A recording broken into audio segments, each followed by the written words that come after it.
Essa classificação, ela foi construída e ela foi feita, ela tem uma primeira parte que já foi feita, que são os 20 capítulos.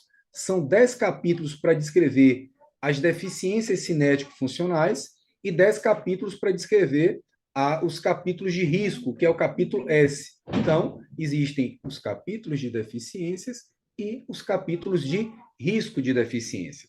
E inicialmente, foi baseado nos sistemas orgânicos, em 10 sistemas: o neuroperiférico, o neurocentral, o músculo esquelético, o respiratório, o cardiovascular, o tegumentar, o urinário, o genital, o digestório e o metabólico. Eu vou falar. Cada um desses capítulos ele tem uma lógica que ele foi feita, ou seja, quando eu digo que existe uma alteração em um desses sistemas, existem variáveis que estão dentro do neuroperiférico. Por exemplo, o neuroperiférico tem força muscular, controle autonômico, sensibilidade e o local onde tem essa alteração. O neurocentral tem função mental, força muscular, controle de movimento e o segmento acometido. O sistema músculo-esquelético tem a mobilidade, a amplitude de movimento articular, a força e a dor. Então, cada sistema foi discutido, isso foi enviado para os diversos CREFITs, para as diversas associações que definiram os principais instrumentos que fazem parte da avaliação e que estão dentro desse diagnóstico fisioterapêutico. Então, para cada sistema isso foi selecionado. Eu já vou mostrar um exemplo e tomando muito como base a CIF. Então, as variáveis que são compostas nessas classificações, elas vêm da CIF, porém com algumas particularidades, com alguns agrupamentos diferentes.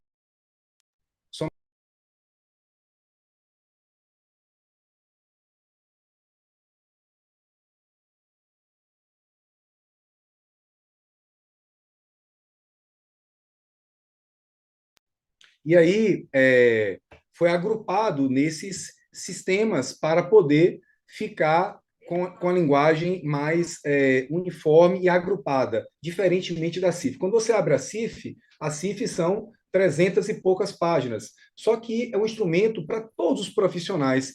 E às vezes, quando você acessa, você não tem.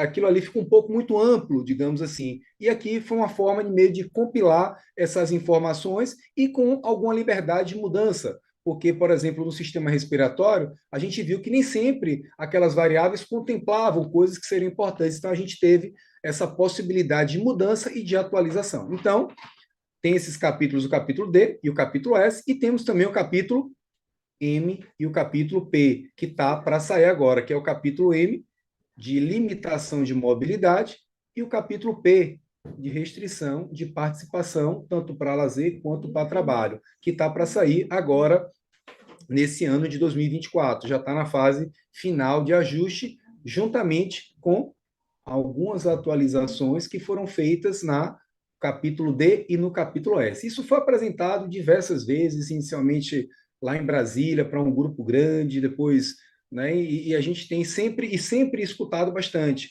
O coordenador do grupo, o professor Fernando Muniz, ele é um profissional que ele escuta muito, isso é uma coisa muito importante, porque isso ajuda a poder fazer com que essa classificação não seja uma coisa totalmente fixa, definida. Então, isso é um ponto importante. E aí, nesse sentido,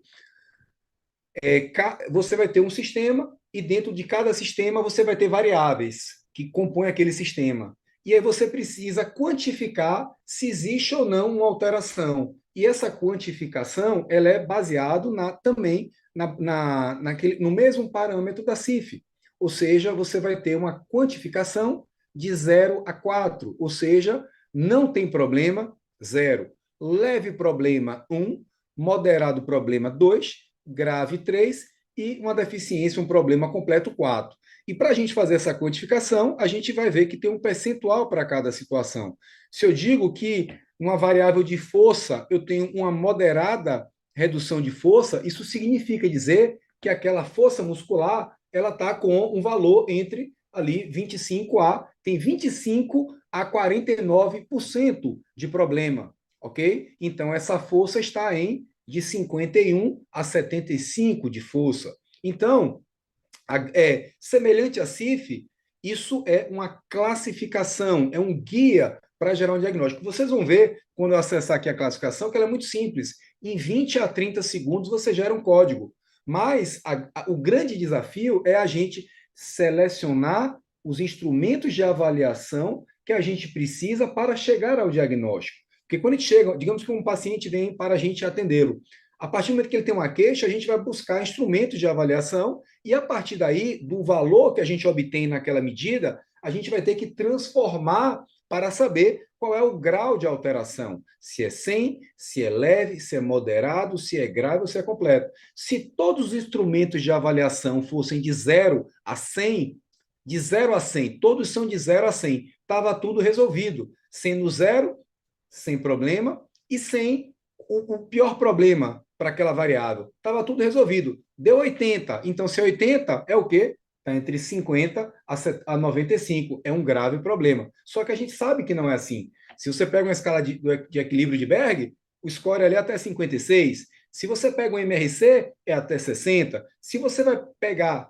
uma variável que tem um valor predito, você vai ter que comparar com aquele valor de normalidade. Então, as diversas variáveis, elas têm, depende do instrumento que você usa. Até para uma própria força muscular, você pode usar vários instrumentos de avaliação conforme você tenha disponível. Beleza? Então, está claro isso? Então, o diagnóstico, para chegar ao diagnóstico, a gente precisa fazer uma avaliação. Então, a partir do momento que a gente avalia o paciente, que a gente utiliza um instrumento de avaliação, eu obtenho uma medida e eu preciso transformar essa medida para um diagnóstico. E a partir daí a gente vai seguir o passo seguinte, que seria, a partir do diagnóstico, eu vou entender o que o paciente tem de problema, que seria a deficiência, ou o que ele tem de risco, que seria o capítulo S. E a partir daí a gente vai propor intervenções, a gente vai propor um objetivo terapêutico para ele. A grosso modo, a gente tem 3 objetivos. Ou a gente quer reverter um problema, quando isso é possível, ou a gente quer prevenir que um problema ocorra, ou a gente quer minimizar que aquele problema piore. Então, a gente ou quer melhorar, ou a gente quer manter, ou a gente quer minimizar a perda. E a partir daí, sabendo qual objetivo a gente tem para aquele paciente, evidentemente a gente vai selecionar as melhores intervenções que sejam capazes de alcançar aquele resultado, baseado nas melhores práticas, no menor efeito adverso, na melhor relação custo-benefício. E, evidentemente, a gente precisa reavaliar o paciente. É o ADOIR. A avaliação gera diagnóstico. O diagnóstico auxilia na construção do objetivo. Com o objetivo, a gente seleciona as melhores intervenções. Fazendo as intervenções, a gente precisa reavaliar o paciente para ver se esse paciente está melhorando, mantendo ou piorando. De certa forma, a gente está avaliando prognóstico. Então, diagnóstico é o problema que ele tem naquele momento, e prognóstico é como ele vai se comportar ao longo do tempo, tá bom? E aí, vou dar um exemplo aqui só para a gente entender. Mobilidade articular. Digamos que você quer avaliar a mobilidade articular para flexão de ombro. Então, se você pegar um instrumento de medida, essa mobilidade, essa amplitude, ela é de 0 a 180, de 0 a 180 graus. Então, se o score deu 150, aqui é porque eu já transformei. Aqui, isso você não vai ficar fazendo cálculo à beira-leito. O ideal é que você já saiba quais são os instrumentos de avaliação que você usa, já tenha tudo lá organizado, e aí, a depender do valor que você obtém naquele teste, você já sabe se aquilo é o quê? Sem problema, leve problema, moderado, grave ou completo. Tranquilo, Grandinho? Está direitinho aí? Está dando para escutar? O ritmo está tranquilo? Maravilha. Se tiver rápido, tiver lento, só falar que eu vou ajustando o passo aqui. Então, digamos que o indivíduo, o paciente teve, a gente foi lá, o paciente num pós-operatório, artroplastia de joelho, ele está com amplitude de movimento para flexão de 70 graus. Então, ele está aqui, ó, 70 graus, ele está o quê? Está dentro de uma grave alteração, seria o código 3. Se eu avaliei o MRC, então o MRC, avaliei o MRC, digamos que o score deu 15. 15, então também aqui ó, é uma grave alteração, está dentro desse score, tá vendo? Então, 0 é o quê? Sem alteração. Para ser sem alteração, é aquilo que eu falei, de 0 a 4% de problema. Leve problema, de 5 a 24, e aí vai a depender do instrumento, tá bom? Aí eu vou mostrar aqui uma situação,